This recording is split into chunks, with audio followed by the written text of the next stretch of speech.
And what Narendra Modi is doing now is reaffirming that and talking about deepening that friendship. Modi साहब is a nationalist leader, nationalist. उन्होंने भारत के फायदे के लिए गए हैं। वो वहां पे लंदन की प्रॉपर्टी का डिस्कस अपने लिए नहीं गए डिस्कस करने, या दुबई के प्लाजों के लिए नहीं गए। वो नेशनलिस्ट है। चाइना एक ऐसा जोंक है जो सारा खून पी के और फिर वो गिर जाता है।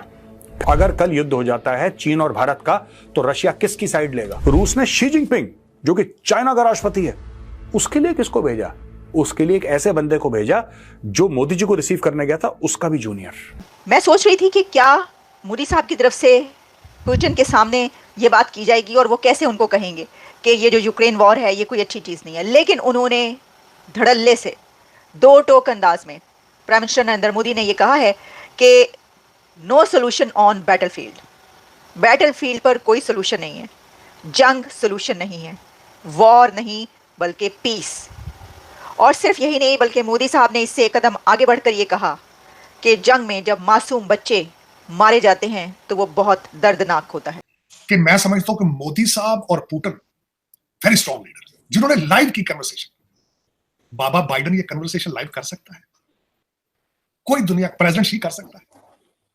ये बहुत बड़ा क्वेश्चन मार्क है। कि ज़ेलेंस्की जो कि इस बात पर ये नाराज नजर आ रहे हैं कि ये विजिट क्यों हुआ, तो एक तो वर्ल्ड लीडर्स को ये समझना चाहिए कि अगर आपके किसी कंट्री के साथ रिलेशंस जैसे हैं तो आप ये क्यों समझते हैं और चाहते हैं कि बाकी कंट्रीज भी आपका साथ दें और अपने रिलेशंस दूसरे कंट्री से ख़राब कर लें। जय हिंद दोस्तों, पूरी दुनिया की इस वक्त नज़रें प्रधानमंत्री मोदी जी और पुतिन पे टिकी हुई है कि ये लोग क्या फैसला करते हैं, जिससे वेस्ट पाकिस्तान और चाइना में काफ़ी हड़कंप मचा हुआ है कि ये लोग मतलब क्या फैसला करते हैं। और ख़ास तौर पर पाकिस्तान की तो इस वक्त हलक सूख गई होगी, क्योंकि पाकिस्तान ये कभी नहीं चाहता है कि रूस और भारत के रिश्ते मजबूत हो। और यही रीज़न है कि पाकिस्तान की मीडिया परेशान है कि भारत और रूस की एक बार फिर से नज़दीकियाँ बढ़ रही है। और ख़ास तौर पर पाकिस्तानी मीडिया इस बात पर भी हैरान है कि भारत के मोदी की जो स्वागत रूस में हुआ है, वैसा स्वागत तो चीन के प्रधानमंत्री का भी नहीं होता। इतना अच्छा वेलकम तो कोई भी देश के लिए नहीं किया जाता है रूस में। ये लोग परेशान है कि आखिर ऐसा क्या है मोदी जी में कि मतलब बाकी दुनिया मोदी जी के दीवानी बनी हुई है। हर कोई चाहता है कि मोदी जी मेरे देश में आए, और वहीं दूसरी तरफ एक पाकिस्तान देश है जो मतलब कोई भी देश नहीं चाहता है कि पाकिस्तान के लीडर हमारे देश में आए। ये लोग तो कटोरा लेके ही आएंगे, क्योंकि इनका काम ही है भीख मांगना। इस वक्त पूरी दुनिया में पाकिस्तान की कोई भी इज्जत नहीं करता है। पाकिस्तान से को मतलब सब गंदी नज़र से ही देखते हैं। अगर पाकिस्तान किसी देश से संबंध अच्छे करने की कोशिश भी करता है तो दूसरा देश समझता है कि पाकिस्तान हमसे पैसे मांगने के लिए आया हुआ है। मोदी साहब ने जाने से पहले ही कह दिया था कि पुत्र मेरा यार है, ये मेरा यार है, दिलदार है। मोदी साहब ने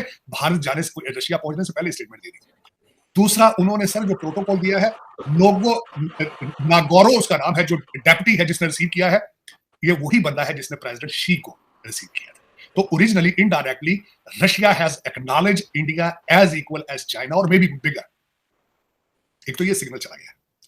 दूसरा, उसके बाद चीमा साहब जो मैं बात करना चाहूंगा, 3 ऑब्जेक्टिव मोदी साहब डिस्कस करने गए हैं। ट्रेड है, एनर्जी है और डिफेंस है। लेकिन जो उसके अलावा कुछ मसाइल इस वक्त दोनों ममालिक को है, वो डिस्कस करेंगे। सबसे बड़ा मसला तो डिस्कस करेंगे, 8 बिलियन रूबल्स पड़ा है रशिया का आपके इंडियन बैंक में, वो डिस्कस किया जाएगा कि उसको हम किस तरह यूज करें।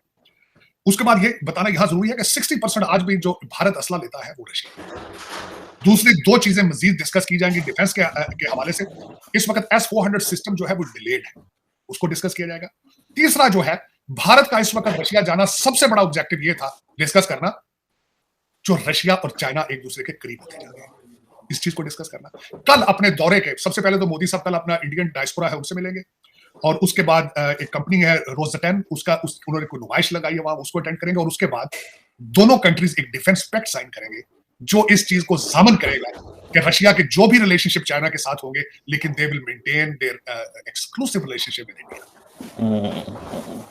वो जो रशिया और चाइना का जो चीजें आपस में अलायंस बढ़ता जा रहा है, उसको डिफ्यूज करने के लिए कल ये चीजें होंगी। तीसरी चीज मैंने अगले दिन भी आपको बताया था चीमा साहब, जो तीसरी चीज इसमें आएगी, जो मेरे अमेरिकन भाईजान के ऊपर आखिरी तमाचा होगा भारत का, वो ये होगा कि चाइना और भारत अपने बॉर्डर चीजों को सेटल कर लेंगे, रिलेशनशिप बेहतर कर लेंगे, आप फारग हो जाएंगे, आप पे तालियां बजाते दुबई और लंदन की सड़कों पर।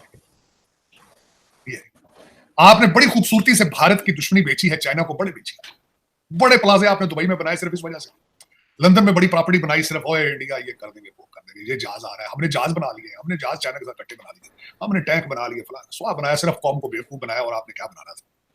लेकिन चीमा साहब ये तो हाल था इस ट्रिप का, और इस ट्रिप को मैं समझता हूं कि इस लैंडमार्क ट्रिप है। अगर आप अपने पांव मोदी साहब और किसी भी नेशनलिस्ट इंडियन के जूतों में डाल के देखें तो this is a very important trip, और चाहिए था, जरूरत थी। दो चीजें इसमें यहां पे मजीद बताना चाहूंगा। इस वक्त चीमा साहब, रशिया की इकॉनमी आसमान को हाथ लगा रही है। वर्ल्ड बैंक की रिपोर्ट है, ये मेरी रिपोर्ट नहीं, कि फास्टेस्ट ग्रोइंग इकॉनमी आफ्टर आपकी सैंक्शंस अमेरिका ने जो लगाई थी, उसके बाद जितना पैसा उन्होंने बनाया उसकी हद कोई नहीं है। और तीसरा सबसे बड़ी बात है कि भारत की उड़ती हुई इकॉनमी, दो स्ट्रॉन्गेस्ट कंट्रीज आपस में मिल रहे हैं। चाइना के बारे में डिस्कस हो रहा है, और मैं इसको यहीं से स्मेल कर रहा हूं कि India resolving their issues with China in the future. और मुझे आपके दो गुर्दे तो बेच दिए गए, हो सकता है आपका लिवर भी बेच दिया गया हो किसी अच्छी से ठंडे मॉल में बैठ के। IMF ना ले रहा हो तो कोई और ले लेगा, लेकिन ये कि आपके हालात अब आपके डिस्कस करना चाहता हूं। आप आज कहां हैं? चीमा साहब, इस्लामाबाद के अंदर सेनेट की एक स्टैंडिंग कमेटी है, उसमें सेनेटर सलीम मांडेवाला ने एक रेजोल्यूशन पेश किया है कि इस्लामाबाद क्लब के अंदर दूसरी बीवी और तीसरी बीवी को फ्री मेंबरशिप दी जाए। आपका नेशनल प्रॉब्लम ये है कि दूसरी और तीसरी बीवी को इस्लामाबाद क्लब की मेंबरशिप दी। दूसरा, आपकी हालत, जिसको मैं देख के यहां पे पहले भी सारा दिन परेशान जख्मी होता हूं।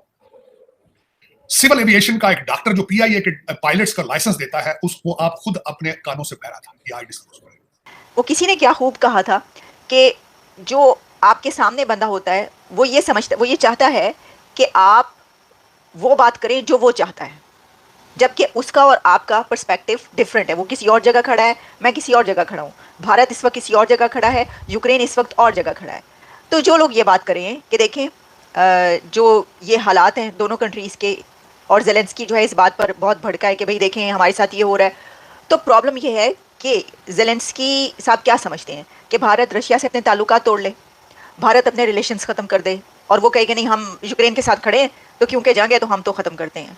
मतलब क्या ये बेवकूफ़ाना बात नहीं है? ऐसा कोई अगर सोचता भी है। दूसरा ये कि उसमें हाँ ये होता है कि एक बड़ा कंट्री, दी लार्जेस्ट डेमोक्रेसी, तो उसकी खुद से रिस्पॉन्सिबिलिटी बन जाती है। उसमें ज़ेलेंस्की या किसी और को कहने की ज़रूरत नहीं है, वो कंट्री खुद अपनी जिम्मेदारी निभाएगा अगर वो समझता है कि उसकी एक जगह है। तो देखिए भारत की जो इस वक्त जगह है इस दुनिया में, वो ये हो नहीं सकता कि कोई नाइंसाफ़ी करे या डंडी मारे कहीं पर, क्योंकि फिर उसको वैसे नहीं देखा जाएगा, फिर उसे कहा जाएगा इसने ये कर दिया। तो यही हुआ कि मोदी साहब ने भी यूक्रेन के ऊपर कन्फ्रंट किया, यानी उन्होंने बिल्कुल सामने आकर पुतिन साहब को ये बताया कि नहीं आप ऐसे ना करें। और वो पहले भी कह चुके हैं, जब शुरू हुई थी जंग तब भी उन्होंने कहा था कि जंग का इरादा नहीं है।